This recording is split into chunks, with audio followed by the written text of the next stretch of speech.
Hello everyone, welcome to Internet Learning. Hope you all are doing well. So today we are going to start with chapter number 1 of class 10th Geography, and the chapter's name is Resources and Development.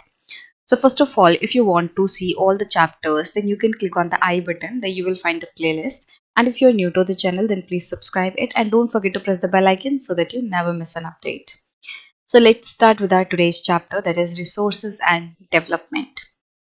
तो आप chapter के नाम से ही पता लगा सकते हो कि हम इसमें रिसोर्सेज के बारे में पढ़ने वाले हैं। और आई एम वेरी श्योर कि आपके लिए कोई बहुत नया टॉपिक नहीं होगा, क्योंकि हमने पिछले क्लासेस में भी जो ज्योग्राफी है उसमें हमने रिसोर्सेज टॉपिक पढ़ा हुआ है, जिसके बारे में हमें मतलब आइडिया है कि भाई रिसोर्सेज क्या होते हैं, किस तरीके से अलग अलग रिसोर्सेज होते हैं, तो हमें आइडिया है। तो हम क्लास 10th में क्या पढ़ने वाले हैं? क्लास 10th बेसिकली उससे बड़ा लेवल है ना, पुरानी क्लासेस से अब बड़ी क्लास हो गई है, तो हम इसको थोड़ा सा और डिटेल में देखने वाले हैं। उसके साथ साथ अब हम बात करेंगे डेवलपमेंट की भी, कि जब भी हम डेवलपमेंट की बात करते हैं तो किसी भी तरह की डेवलपमेंट के लिए हमें रिसोर्सेज की जरूरत होती है। तो अब दिक्कत क्या है कि रिसोर्सेज जो हैं, जैसा कि हमें पता है कि वो कम है, तो किस तरीके से हम डेवलपमेंट करें जिससे कि हमारे रिसोर्सेज पे खतरा ना पड़े, तो इसके बारे में हम इस चैप्टर में पढ़ने वाले हैं। तो शुरू करते हैं चैप्टर के साथ। तो शुरू में ही इन्होंने क्या बताया, रिसोर्सेज की डेफिनेशन बताई है कि रिसोर्सेज क्या होते हैं। So everything available in our environment which can be used to satisfy our needs, provided it is technologically accessible, economically feasible and culturally acceptable, can be termed as resource. तो resource का मतलब क्या हुआ? हमारे environment में present हर वो चीज जिसको कि हम अपनी जरूरत को पूरा करने के लिए इस्तेमाल में ला सकते हैं, तो हम हर उस चीज को कहेंगे कि वो रिसोर्स है। मतलब आप अपने चारों तरफ जितनी भी चीजों को देखते हो, उनमें से जितनी भी चीजें आपकी जरूरत को इस्तेमाल पूरा कर सकती है, कैसी भी जरूरत, आपकी किसी भी तरीके की नीड को अगर वो चीज सेटिस्फाई कर सकती है, तो वो एक रिसोर्स है। बट प्रोवाइडेड लिखा हुआ है, मतलब कि कुछ कंडीशन है। कंडीशन क्या है कि वो जो चीज है वो टेक्नोलॉजिकली एक्सेसिबल होनी चाहिए। मतलब हम एग्जाम्पल लेके चलते हैं, चलो सोने का। तो जो गोल्ड है वो आपकी नीड को कैसे सेटिस्फाई कर रहा है? Like if you want to look good, then you can wear some jewellery, some accessories, and gold is a very good metal that is used for jewelry and all. So you want to wear something that is made up of gold, and why you want to wear that? Because you want to look good. So your need is to look good, and how that need is going to be satisfied? That is by gold jewelry. तो आपको सोने का कोई भी हार या कोई भी एक्सेसरी कुछ भी चाहिए, तो अगर आप देख रहे हो कि भाई गोल्ड जो है वो आपकी किसी जरूरत को पूरा करने वाला है, तो इसका मतलब गोल्ड क्या हो गया? एक रिसोर्स हो गया। ठीक है।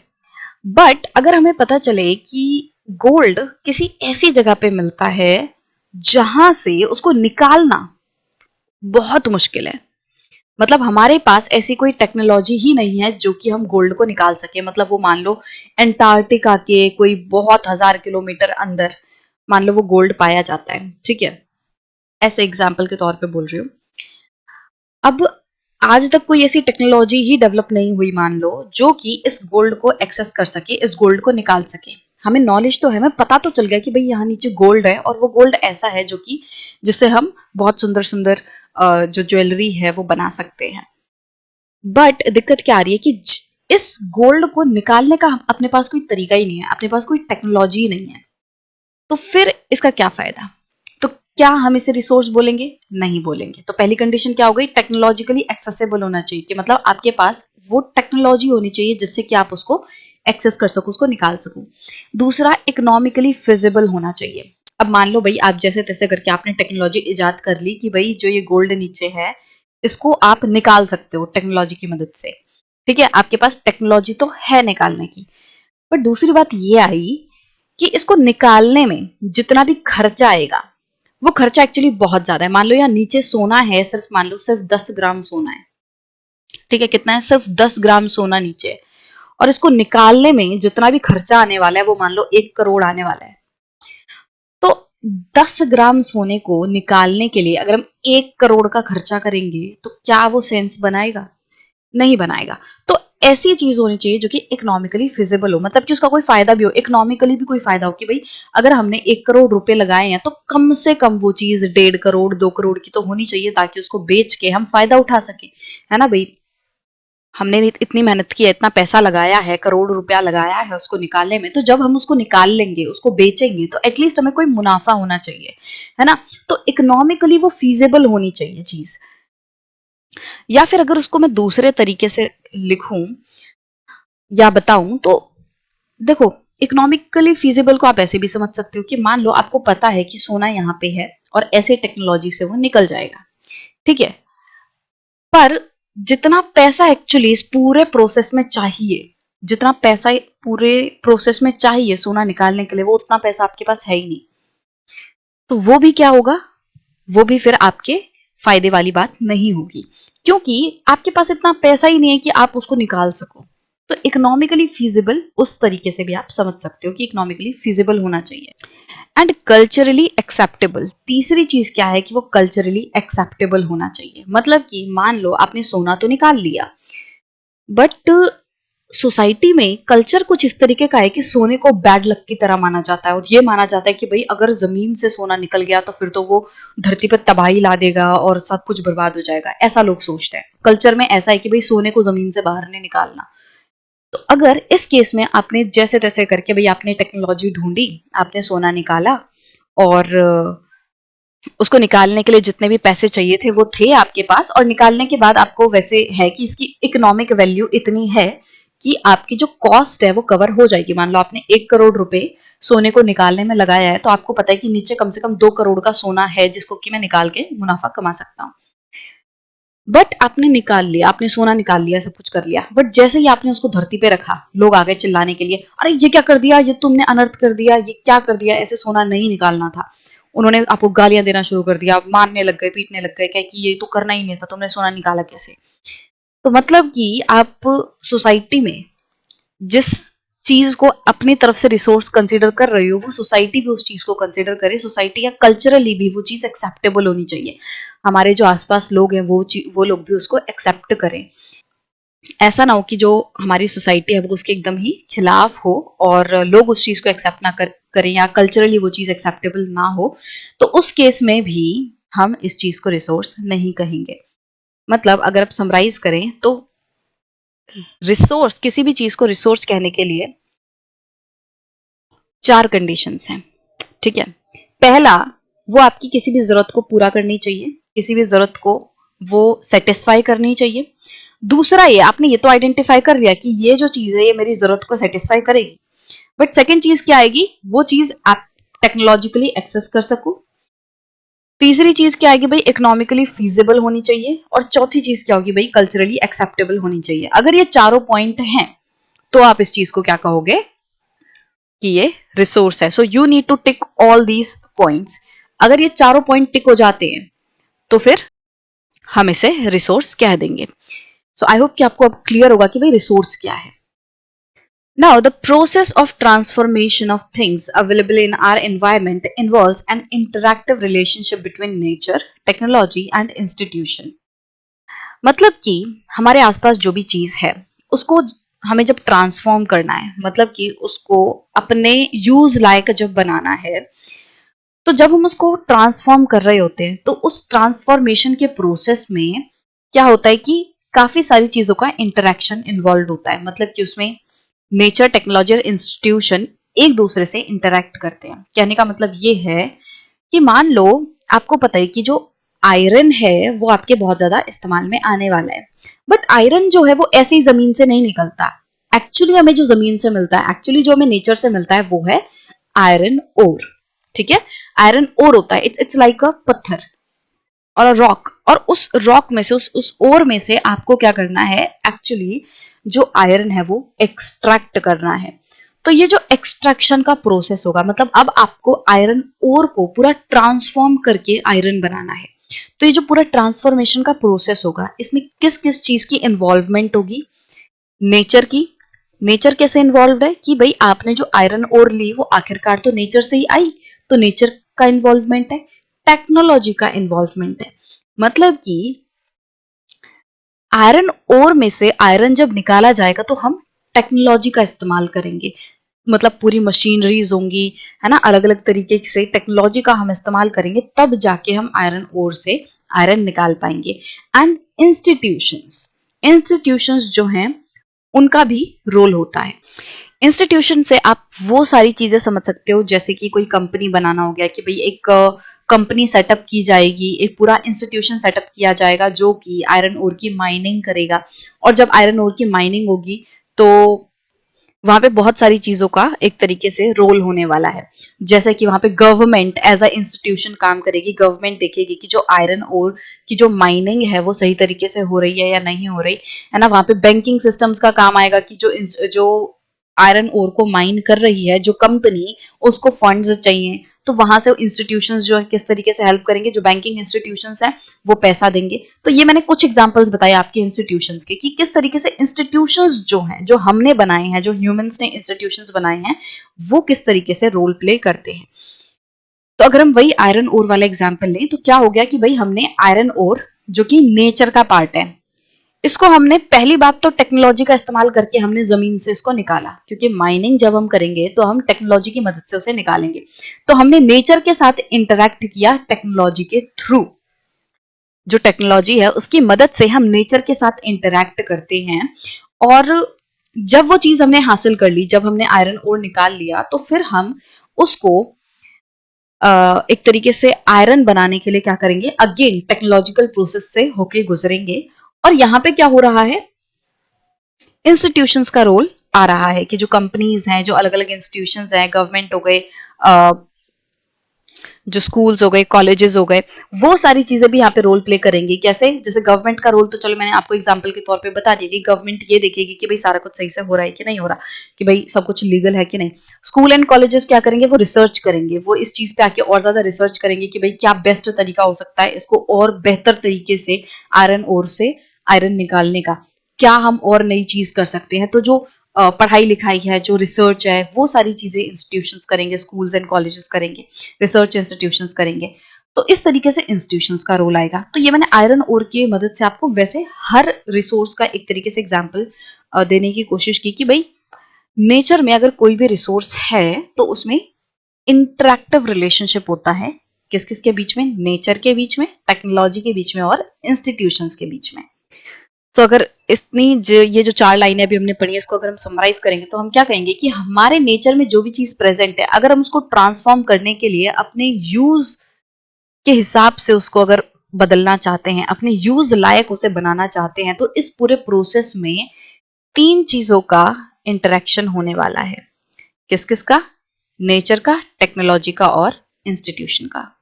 Human beings interact with nature through technology and create institutions to accelerate their economic development. तो इंसान जो हैं, जो हम हैं, वो क्या करते हैं, हम नेचर में इंटरेक्ट करते हैं टेक्नोलॉजी के थ्रू। तो इसका एग्जांपल आपको बता दिया, जैसे मशीनें जो हैं उनके मदद से ही तो हम आयरन ओर को निकाल पाएंगे, ऐसे ही हाथ घुमाया और आयरन ओर हाथ में आ गई, ऐसा तो नहीं होगा। हमें टेक्नोलॉजी की मदद लेनी पड़ेगी, तब जाके हम उसको कर पाएंगे, उसको निकाल पाएंगे। एंड अगेन जब आयरन ओर निकाल लेंगे तो फिर जब उससे आयरन बनाएंगे तो उसमें भी हमें टेक्नोलॉजी की मदद लेनी पड़ेगी। तो ह्यूमन बीइंग क्या कर रहे हैं, वो नेचर के साथ इंटरेक्ट कर रहे हैं टेक्नोलॉजी के थ्रू। और फिर हमने इंस्टीट्यूशंस वगैरह बनाए हुए हैं जिससे कि हम अपनी इकोनॉमिक डेवलपमेंट को और तेज कर सकें। मतलब कि हमारी इकोनॉमिक डेवलपमेंट के लिए, हमारी तरक्की के लिए हम क्या करेंगे, जैसे ही हमने नेचर से अपना रिसोर्स निकाला टेक्नोलॉजी की मदद से, फिर उसके बाद हम क्या करेंगे, हम अलग अलग इंस्टीट्यूशन सेटअप करेंगे। भाई कोई इंस्टीट्यूशन जो है वो रिसर्च करेगा, कोई इंस्टीट्यूशन जो है चेकिंग करेगा, कोई इंस्टीट्यूशन हमें पैसे देगा। तो ये सारे इंस्टीट्यूशंस के सेटअप से हम क्या करेंगे, हम ये इंश्योर करने की कोशिश करेंगे कि ये जो हमारी इकोनॉमिक डेवलपमेंट होने वाली है उस रिसोर्स के थ्रू वो बढ़ सके। Do you think that resources are free gifts of nature as is assumed by many? तो क्या आप भी ऐसा सोचते हो कि जो रिसोर्सेज हैं वो नेचर का, भगवान का फ्री गिफ्ट है, मतलब हमें भगवान ने मुफ्त में ऐसा प्रोवाइड करा दिया है? क्या आप भी ऐसा सोचते हैं? तो बहुत सारे लोग तो ऐसा ही सोचते हैं। तो आप कमेंट में बताओ कि आपका क्या मानना है। They are not. तो एक्चुअली अगर आप ऐसा सोचते हो कि भाई ये जो रिसोर्सेज हैं ये भगवान के दिए हुए फ्री गिफ्ट हैं, तो ऐसा सोचना गलत है। Resources are a function of human activities. मतलब कि जो रिसोर्सेज है ना, वो एक तरीके से ह्यूमन एक्टिविटीज की ही देन है। एग्जाम्पल देखो, नेचर ने हमें क्या दिया? नेचर ने ना हमें पत्थर दिया, भगवान ने हमें सिर्फ पत्थर दिया था। बट ऐसे ही राह चलते आदमी को क्या लगा, मतलब फॉर एग्जाम्पल देखो, मतलब बहुत पुराने टाइम में, मतलब जब हम आदि मानव टाइप्स हुआ करते थे, तो क्या हुआ, मान लो कोई इंसान है या कोई भी जो पर्सन है, वो क्या है, वो चल रहा था ऐसे ही, ठीक है, और अचानक से उसके पीछे कुत्ता पड़ गया, ठीक है, उसका उसका पीछा कुत्ता करने लग गया। अब वो जो पर्सन है वो भागा भागा भागा भागा, अब वहां पे उसे आसपास कुछ नहीं दिखा, उसे एक लकड़ी दिखी, उसने उस कुत्ते को मारने की कोशिश की लकड़ी से, पर लकड़ी टूट गई आसानी से। उसके बाद वो और भागा भागा, उसको ना सामने एक पत्थर दिखा और उसने पत्थर उठा के कुत्ते को मार डाला, है ना।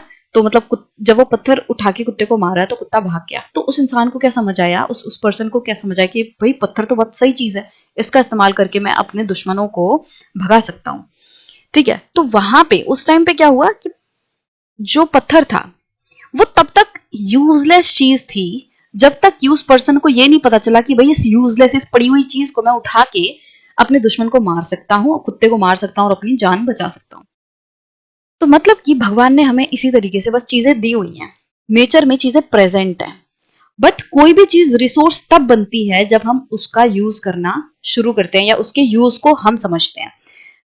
जैसे अगेन आयरन ओर का अगर हम एग्जाम्पल लें, तो आयरन ओर भी तो बस एक पत्थर ही था। किसी को क्या पता था कि भाई इस पत्थर में, इस आयरन ओर में कोई इतनी मस्त चीजें, एकदम आयरन जैसा यूजफुल प्रोडक्ट हो सकता है। तो अगर इंसान दिमाग नहीं लगाते, अगर हमारे पास इतनी हम टेक्नोलॉजी डेवलप नहीं करते, अगर हम तरीके डेवलप नहीं करते आयरन ओर से आयरन निकालने के, तब तक तो वो चीज फिर सिर्फ पत्थर ही थी। वो तो ह्यूमन थे जिन्होंने की अपनी एक्टिविटीज के थ्रू, अपनी टेक्नोलॉजी, अपने दिमाग के थ्रू क्या किया, उस पत्थर से उस आयरन को निकाला और फिर आयरन को अलग अलग जगह हमने यूज किया। तो एक्चुअली रिसोर्स जो है वो ह्यूमन एक्टिविटीज का एक फंक्शन है। Human beings themselves are essential component of resources. तो इसीलिए खुद इंसान जो है वो रिसोर्सेज का एक बहुत इंपॉर्टेंट पार्ट है। कि भाई रिसोर्स तब तक रिसोर्स नहीं बनेगा जब तक कि ह्यूमन उसको इस्तेमाल नहीं करेगा, जब तक कि ह्यूमन उसे अपनी जरूरत के हिसाब से इस्तेमाल नहीं करेगा, तब तक तो वो खाली पड़ी हुई चीज है बस, जिसका कोई इस्तेमाल नहीं, जो जो कि यूजलेस है। बट जैसे ही इंसान ने उस चीज को उठाया और उसको अलग तरीके से सोचा कि भाई इसको तो मैं इस जगह पे यूज कर सकता हूँ, अपनी इस नीड को सेटिस्फाई करने के लिए यूज कर सकता हूँ, वैसे ही वो चीज क्या बन जाएगी, रिसोर्स बन जाएगी। तो हम क्या कह सकते हैं कि जो ह्यूमन बींग्स हैं वो खुद रिसोर्सेस का एक इंपॉर्टेंट हिस्सा है। They transform material available in are environment into resources and use them. तो हम क्यों कह रहे हैं कि ह्यूमंस जो है वो खुद रिसोर्सेस का एक हिस्सा है? क्योंकि ह्यूमन क्या करते हैं, वो हमारे एनवायरमेंट में जो चीजें अवेलेबल हैं उनको ट्रांसफॉर्म करते हैं, उनमें चेंजेस लाते हैं और उसको यूज करते हैं फिर अपनी नीड्स को सेटिस्फाई करने के लिए। These resources can be classified in the following ways। तो ये जो जितने भी रिसोर्सेज हैं हमारे पास, उनको हम अलग अलग तरीके से क्लासिफाई कर सकते हैं। सो फर्स्ट है on the basis of origin, मतलब कि हमारे पास जितने भी रिसोर्सेज हैं उनको हम उनके ऑरिजिन के बेसिस पे, मतलब कहाँ से वो रिसोर्सेज आए हैं, कैसे वो बने हैं, उसके बेसिस पे हम बायोटिक एंड ए बायोटिक की कैटेगरी में उनको डिवाइड कर सकते हैं। उसके अलावा सेकेंड बात करें तो on the basis of exhaustibility, इसके बेसिस पे भी हम जो हमारे रिसोर्सेज हैं उनको डिवाइड कर सकते हैं। एग्जॉस्टिबिलिटी मतलब कि वो कितनी जल्दी खत्म होने वाले हैं, कितनी जल्दी वो एग्जॉस्ट हो जाएंगे, उसके बेसिस पे हम रिसोर्सेज को रिन्यूएबल एंड नॉन रिन्यूएबल की कैटेगरी में बांट सकते हैं। उसके बाद on the basis of ownership, तो हमारे पास जितने भी रिसोर्सेज हैं उनको हम ओनरशिप के बेसिस पे भी बांट सकते हैं। मतलब कि कुछ रिसोर्सेज ऐसे होंगे जो कि इंडिविजुअल लोग उसको ओन करेंगे, उसके मालिक कोई इंडिविजुअल पर्सन होंगे, या फिर कुछ ऐसे रिसोर्सेज होंगे जिनके ओनर जो है कोई कम्युनिटी होगी, या फिर कुछ ऐसे रिसोर्सेज होंगे जिनकी ओनरशिप नेशनल या इंटरनेशनल लेवल पे आती होगी। तो ओनरशिप के बेसिस पे कि भाई मालिक कौन है उस रिसोर्स का, उसके बेसिस पे भी हम रिसोर्सेज को बांट सकते हैं। उसके बाद फोर्थ है on the basis of status of development. तो उस रिसोर्स का स्टेटस क्या है डेवलपमेंट के मामले में, कि कितनी ज्यादा डेवलपमेंट हो चुकी है उस रिसोर्स को लेकर, उसके बेसिस पे हम रिसोर्सेज को potential, developed, stock and reserve की कैटेगरी में बांट सकते हैं। सो अगर अब हम इनको वापस से एक एक करके देखें कि एक क्लासिफिकेशन क्या कह रही है और इनका मतलब क्या है, तो वापस से अगर ओरिजिन की बात करें तो ओरिजिन में हम दो कैटेगरीज में बांट सकते हैं, बायोटिक एंड एबायोटिक। बायोटिक का मतलब वो सारी चीजें हैं जो कि एक तरीके से लिविंग हैं, जिनमें लाइफ है, और एबायोटिक मतलब कि जिनमें लाइफ नहीं है।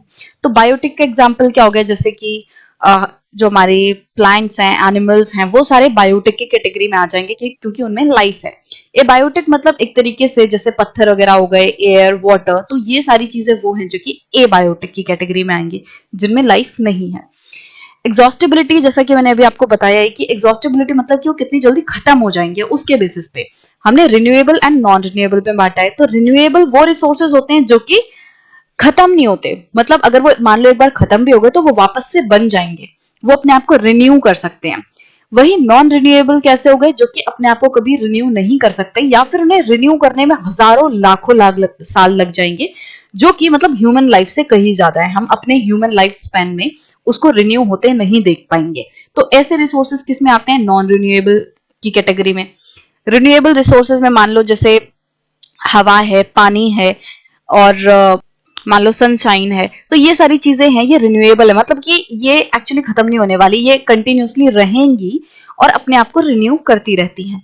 वही नॉन रिन्यूएबल में क्या आ जाएगा, जैसे कि हमारे जो फॉसिल फ्यूल्स हैं, हमारे जो मेटल्स के रिजर्व हैं, ये सारी चीजें क्या है, ये नॉन रिन्यूएबल है, क्योंकि इनको बनने में ही, फॉसिल फ्यूल्स को बनने में ही लाखों करोड़ों साल लगते हैं। तो उनको इतना जल्दी रिन्यू करना पॉसिबल नहीं है। वो रिन्यू होंगे तो उनका पेस बहुत स्लो होने वाला है। तो अगर हमारे लाइफ टाइम में वो एक बार खत्म हो गए तो फिर वो खत्म ही हो गए। तो नॉन रिन्यूएबल मतलब एग्जाम्पल के तौर पे हम फॉसिल फ्यूल्स या फिर हमारे जो मेटल्स हैं उनको ले सकते हैं।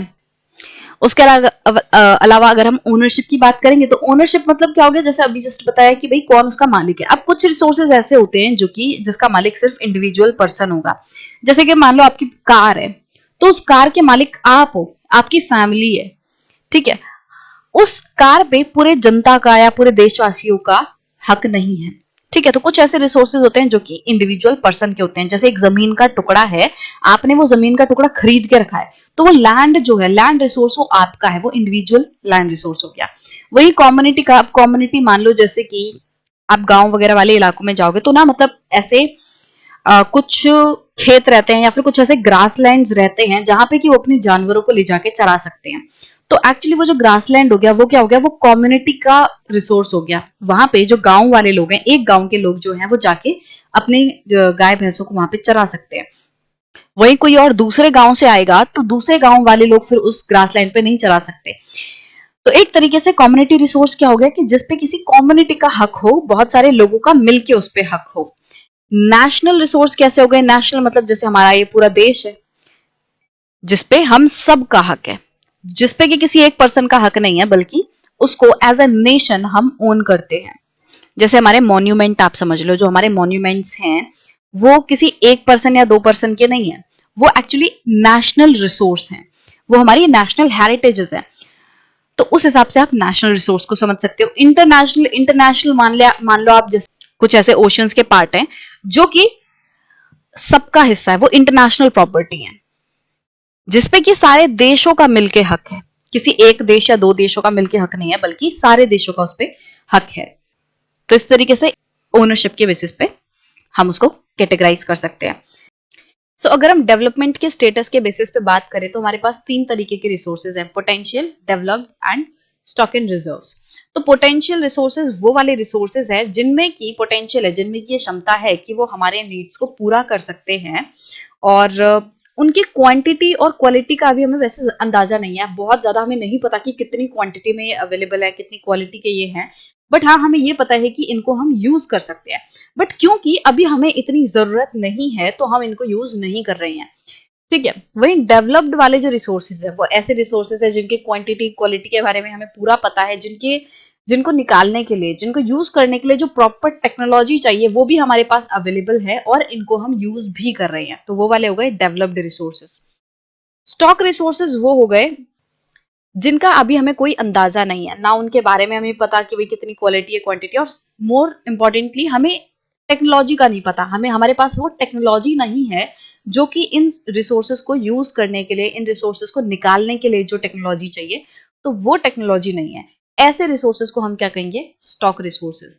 और रिजर्व रिसोर्सेज वो वाले रिसोर्सेज है जिनको कि हमें पता है कैसे यूज करना है, टेक्नोलॉजी भी है, बट क्योंकि वो अभी हमने फ्यूचर जनरेशन के लिए बचा के रखे हुए हैं, तो इसलिए हम उनको यूज नहीं कर रहे हैं, हमने रिजर्व रखा हुआ है वो।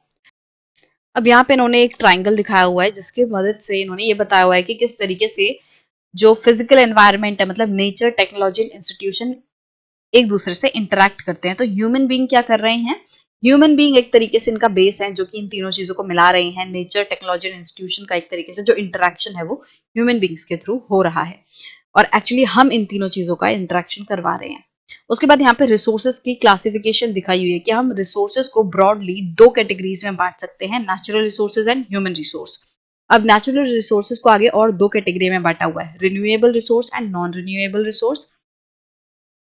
रिन्यूएबल रिसोर्स के आगे फिर से कैटेगरीज है। रिन्यूएबल मतलब जो कि अपने आप को रिन्यू कर सकते हैं, वापस से बना सकते हैं। तो इसके अंदर क्या गया, जैसे कंटिन्यूअस और फ्लो, ऐसी चीजें जो कि कंटिन्यू है, फ्लो करती जा रही है, जैसे विंड हो गया, वाटर हो गए, वाटर हो गया। फिर वही दूसरा है बायोलॉजिकल। रिन्यूएबल के अंदर दो कैटेगरी हो गई, कंटिन्यूअस और फ्लो, और दूसरी कैटेगरी हो गई बायोलॉजिकल। अब बायोलॉजिकल की आगे दो है भाई, नेचुरल वेजिटेशन जैसे कि मतलब घास फूस वगैरह, पेड़ पौधे, और दूसरा है वाइल्ड लाइफ मतलब जानवर वगैरह। तो ये हो गई बायोलॉजिकल की कैटेगरी। वहीं अगर हम नॉन रिन्यूएबल का आगे क्लासिफिकेशन देखें तो नॉन रिन्यूएबल के दो क्लासिफिकेशन किए हुए हैं, रिसाइकलेबल, जिसका कि एग्जांपल दिया है जैसे कि मेटल, क्योंकि मेटल जो है उनको हम निकाल के वापस से यूज कर सकते हैं। मतलब एक बार हमने उसका यूज कर लिया तो हम उसको रिसाइकल कर सकते हैं, वापस से उसको चेंज कर सकते हैं, उसकी फॉर्म वगैरह चेंज करके हम उसे यूज कर सकते हैं। वहीं दूसरे हैं नॉन रिसाइकलेबल, जैसे कि फॉसिल फ्यूल। फॉसिल फ्यूल क्या है, ये नॉन रिन्यूएबल हैं, बट ये खत्म भी हो जाते हैं, इनको हम रिसाइकल भी नहीं कर सकते। अब जैसे जो मेटल हैं उनको आपने एक बार जमीन से निकाल लिया, इसका मतलब कि अब वो वापस से बनने में जमीन में उसको करोड़ों लाखों साल लगने वाले हैं। बट आप जो ऑलरेडी निकला हुआ है उसको आप रिसाइकल कर सकते हो। बट वहीं अगर हम फॉसिल फ्यूल की बात करें, एक बार हमने जमीन से निकाल लिया, मतलब कि अगेन ये खत्म हो गया, अब ये रिन्यू नहीं हो सकता। बट जो हमने निकाल लिया है उसको अगर मान लो जैसे कोयला है, उसको हमने एक बार जलाया तो बस वो खत्म, उसको रिसाइकल करने की भी पॉसिबिलिटी नहीं रहती है। तो फॉसिल फ्यूल क्या हो गए, नॉन रिसाइकलेबल रिसोर्सेज का एग्जाम्पल हो गए। वहीं अगर हम ह्यूमन का क्लासिफिकेशन देखें तो ह्यूमन रिसोर्स में स्ट्रक्चर्स एंड इंस्टीट्यूशंस जो हैं, जो हमारे इंस्टीट्यूशंस वगैरह बने हुए हैं, जो हमारे स्ट्रक्चर्स हैं, वो एक पार्ट है, वो एक कैटेगरी है। और दूसरी कैटेगरी है क्वांटिटी एंड क्वालिटी की, भाई कितने क्वालिटी में है ह्यूमन रिसोर्स, कितनी क्वांटिटी में है, तो वो चीज़ का क्लासिफिकेशन है। बट आप इस वाले क्लासिफिकेशन पे ध्यान ना ज़्यादा देते हुए ये जो क्लासिफिकेशन बताए हैं on the basis of origin, exhaustibility, ownership और स्टेटस ऑफ डेवलपमेंट, इसको ज्यादा ध्यान से समझो, क्योंकि किसी भी चीज को ना हम अलग अलग तरीके से देख सकते हैं। जैसे आपकी क्लास में ही बच्चे हैं, अब उन बच्चों को अगर हम देखें कि कौन से बच्चे जो हैं स्पोर्ट्स में अच्छे हैं तो कुछ बच्चों का नाम आएगा। वही अगर हम कहें कि किन बच्चों की हाइट ज्यादा है या कम है, उसके बेसिस पे अगर हम सारी क्लास के बच्चों को बांटने लगे तो फिर अलग अलग कैटेगरीज बन जाएंगी। तो बेसिकली जितने भी रिसोर्सेज है उनको हम इन कैटेगरीज के बेसिस पे अलग अलग तरीके से बांट सकते हैं, और इनको एक एक करके हमने एग्जाम्पल जो है वो मतलब समझ लिया कि एक एक टर्म का मतलब क्या है। और यहाँ पे अगर आप चार्ट देखोगे तो बेसिकली ये जो चार्ट है ये एग्जॉस्टेबिलिटी के बेसिस पे आपको नेचुरल रिसोर्सेज का देखने मिलेगा कि रिन्यूएबल और नॉन रिन्यूएबल को हम किस तरीके से क्लासिफाई कर सकते हैं। बट बाकी भी हमारे पास क्लासिफिकेशंस हैं रिसोर्सेज की।